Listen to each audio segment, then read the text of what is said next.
आप सभी को सुंदर शरद पूर्णिमा की बहुत बहुत बधाई हो। बाबा विश्वनाथ की कृपा आप पर सदा बनी रहे।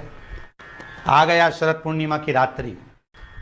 बड़े से बड़ी बीमारियां, बड़े से बड़े रोग, बड़े से बड़े बड़े कष्ट इस शरद पूर्णिमा की रात्रि को छूट जाते हैं। दमे की बीमारी, श्वास की बीमारी, अनिद्रा की बीमारी, रात्रि को जगना, ये सारी बीमारियां शरद पूर्णिमा की रात्रि को अगर व्यक्ति अपने जीवन को सुखमय बनाए, अपने जीवन को आनंदमय बनाए तो सब छूट सकते हैं। शरद पूर्णिमा की रात्रि को पीपल के पत्ते 5 लेकर उसके ऊपर खीर डालकर रात्रि को खा लेने से महाराज दमे की बीमारी, श्वास की बीमारी रुक जाती है। वो बीमारी बढ़ती नहीं है, उससे कष्ट नहीं होता। जिन बच्चों के नेत्र कमजोर होते हैं, रोशनी कमजोर होती है, शरद पूर्णिमा के दिन रात्रि को 12 बजे भगवान चंद्रदेव का दर्शन कराइए। 5 से 7 मिनट तक नयन मिलाएं चंद्रदेव के साथ और बाद में एक पीपल के पत्ते पर खीर जो चंद्र के नीचे रखी हुई है उसी खीर को चटा दीजिए। फिर चंद्र का दर्शन कराओ, फिर खीर को चटा दीजिए। महाराज नयन की ज्योति बढ़ती है, नींद नहीं आती तो निंद्रा देवी प्रवेश करती है, निंद्रा अच्छी आती है, आनंदित होता है। महाराज जिस व्यक्ति के शरीर में गांठ पड़ जाती हो, शरीर काला पड़ जाता हो, चट्टे पड़ जाते हो या दांत खाज खुजली हो जाता हो, उसके लिए भी शरद पूर्णिमा की रात्रि को 12 बजे महाराज भगवान चंद्रदेव के लिए 21 दिए जलाए जाते हैं। उस 21 दिए की कालोच एक थाली में इकट्ठी करी जाती है। कालोच को इकट्ठी कर कर शरीर में गाय के घी के साथ में जहां जहां जगह पर चट्टे हैं, गांठ है, वहां लगाया जाता है। उसको 5 या 7 दिन लगाइए। उसके बाद में रोज प्रतिदिन लगाने के आधे घंटे बाद स्नान कर लीजिए, आराम लगना प्रारंभ हो जाता है। महाराज आज शरद पूर्णिमा की रात्रि से लेकर कार्तिक पूर्णिमा की रात्रि के बीच में जो दामोदर भगवान का, कृष्ण का, शिव का मंगल आनंद करेगा, अभिषेक करेगा, पूजन करेगा, स्मरण करेगा, उसके सारे दुख दरिद्र दूर हो जाएंगे। रात्रि को आप बड़े प्रेम से खीर बनाओ, चंद्रदेव की साक्षी में रखो, भोग लगाओ भगवान श्री हरि को। बन सके अगर लक्ष्मी की कमी है, लक्ष्मी नहीं आ रही है, व्यापार नहीं चल रहा है, तकलीफ बहुत ज्यादा है, घर में कष्ट है, कर्जा ज्यादा है, तो एक तांबे के कलश के ऊपर, तांबे के कलश में पानी भरना, कटोरी रखना, उस पर लक्ष्मी जी की मूर्ति रखना। लक्ष्मी जी की मूर्ति नहीं हो तो चांदी का सिक्का रखना। उसके सम्मुख में आप 31 दीपक 31 दीपक घी के लंबी बाती के जला देना। महाराज एक एक कमल गट्टा उस 31 दिए के अंदर डाल देना और लक्ष्मी जी का पूजन करना, लक्ष्मी जी का स्मरण करना, खीर का भोग लगाना, पान के पत्ते पर खीर रखना, 5 पत्ते पर खीर का भोग लगाना और माता लक्ष्मी से विनती करना। सुबेरे 4 बजे तक वो रखे रहने देना, सुबह 4 बजे वो उठाना, लक्ष्मी को वापिस तिजोरी में या सिक्का हो तो उसको अलमारी में रख देना। जो खीर बनी है वो प्रसाद के रूप में सुबह 8 बजे, 10 बजे, 9 बजे जब खाना हो प्रेम से पाना। माता जो दिए लगाए हैं वो ठंडे हो गए होंगे, उनको रखे रहने देना, बाद में काम आते रहेंगे, या दिए विसर्जन करना हो तो आपकी मर्जी है। पर वो मिट्टी के दिए लगेंगे, आटे के दिए नहीं लगेंगे, मिट्टी के दीप लगाना है आपको। 31 घी के दिए लगाना है। लक्ष्मी जी का पूजन करो, कंकु, चावल, हल्दी, मोली से सब तरह से। शरद पूर्णिमा की रात्रि को सुख मिलेगा, आनंद मिलेगा, लक्ष्मी की वृद्धि होगी, कार्य सिद्धि होगी। दूसरा क्रम, अगर कार्तिक पूर्णिमा हो, शरद पूर्णिमा हो, ये दोनों पूर्णिमा पर शरद पूर्णिमा के दिन आप शाम को प्रदोष काल के समय 4:30 बजे से 6 बजे के बीच में 1 लोटा पानी, उसमें 5 बेलपत्र रखकर, एक कमलगट्टा डालकर भगवान चंद्रेश्वर महादेव के नाम से भगवान शंकर को चढ़ा दीजिए। आपकी जो कामना हो वो कामना कर कर चढ़ाएं, विनती करें चंद्रेश्वर महादेव को और निवेदन करें कि हमारा ये कार्य सफल हो।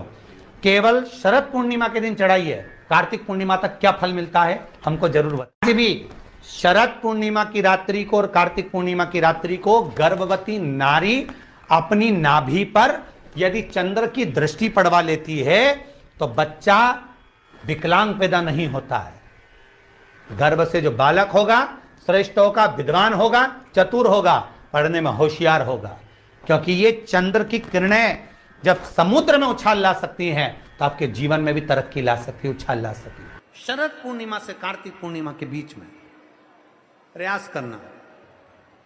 दुकान नहीं चल रही हो, व्यापार नहीं हो रहा हो, तकलीफें बहुत ज़्यादा हो, घर में क्लेश जाता हो, अशांति ज़्यादा हो, पैसे नहीं आ रहे हो, 1 रुपया कमा रहे 1.25 रुपये खर्च हो रहा है, बहुत टेंशन है, तो शरद पूर्णिमा से कार्तिक पूर्णिमा तक एक हल्दी और कुंकू ये थोड़ा सा मंदिर में लेकर जाइए। हल्दी और कुंकू जरा जरा सा ले जाओ, अशोक सुंदरी वाली जगह पर पहले शंकर जी पे जल चढ़ा दो, अशोक सुंदरी वाली जगह पे जल चढ़ा दो, और वह हल्दी और कुंकू की एक एक बिंदी अशोक सुंदरी वाली जगह पर अपनी कामना कर कर लगा कर आओ। उसी में से वो हाथ जो तुम्हारा गीला है कंकु हल्दी का, वही हाथ लाओ, घर में प्रवेश करते समय अपनी देहली पर थोड़ा सा लगा दीजिए। शरद पूर्णिमा से कार्तिक पूर्णिमा तक कर कर देखो, उसके बाद में फिर बताना कि मेरा देवाधिदेव महादेव ने तुम्हारी झोली भरी कि ना भरी। कहानी दिखे कहीं किसी को पास कहानी दिखे, रहते हैं उसके लिए भी ये शरद पूर्णिमा के दिन तुलसी की जो डंडी होती है, बेलपत्र की जो ये डंडी है, ऐसे ही तुलसी का जो पत्ता होता है, उस पत्ते की जो डंडी होती है, उस डंडी को चंद्रमा को देखा जाता है, उस डंडी की जो कोर होती है उस कोर को दृष्टि से मिलाया जाता है। शरद पूर्णिमा की रात्रि ठीक 12 बजे आप चंद्रमा की, जैसे चंद्रमा का भाग, उस चंद्रमा के भाग को आप उस डंडी के भाग से निहारने का प्रयास करिए।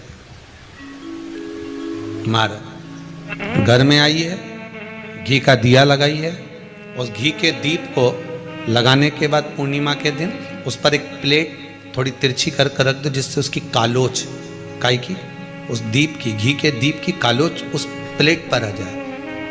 थोड़ी सी कालोच ले लीजिए, 5-10 मिनट में आ जाएगी। उसको गाय के घी में मिलाकर आंखों में सुरमा लगाकर रात्रि को सो जाइए।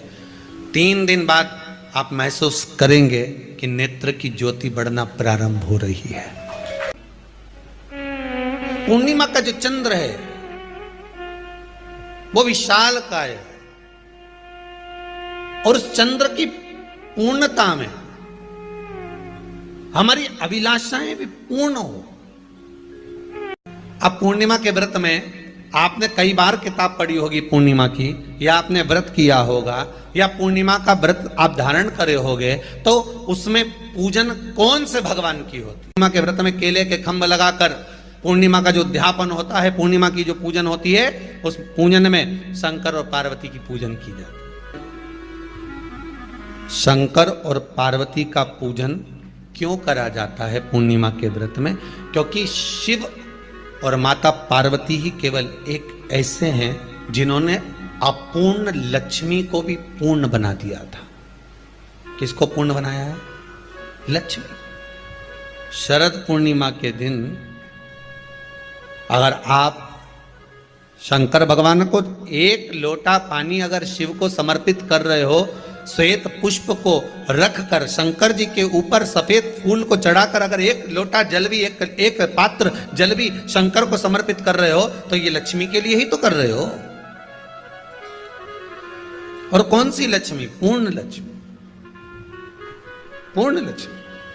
आपको पहले भी कथा में कहा, एक बार भगवान विष्णु के सामने लक्ष्मी मैया ने बहुत तेज स्वर में कह दिया था, नारायण, दुनिया के लोग आपका नाम जपते हैं, दुनिया के लोग नारायण नारायण कहते हैं, दुनिया के लोग आपका भजन करते हैं, पर सत्य मायने में कहूं ना तो मेरे बिना दुनिया के लोगों की नहीं चल सकती। शरीर में रोग है, बीमारी है, काया बेकार हो रही है, तो सीधी सीधी बात शिव महापुराण की कथा कहती है, सुंदर आनंद में श्रवण कर कर आप अपने जीवन को, ये पूर्णिमा शिव महापुराण की कथा कहती है, शरद पूर्णिमा आ रही है, कुछ नहीं करना, पीपल का एक पत्ता, उस पत्ते पर थोड़ा सा चावल,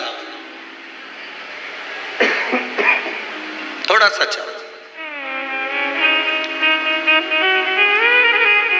पूर्णिमा की रात्रि को अपने हाथ में लेकर अपने नयनों से लगाकर शरीर पर से स्वयं उतार कर उसको दरवाजे के पास रख दीजिए।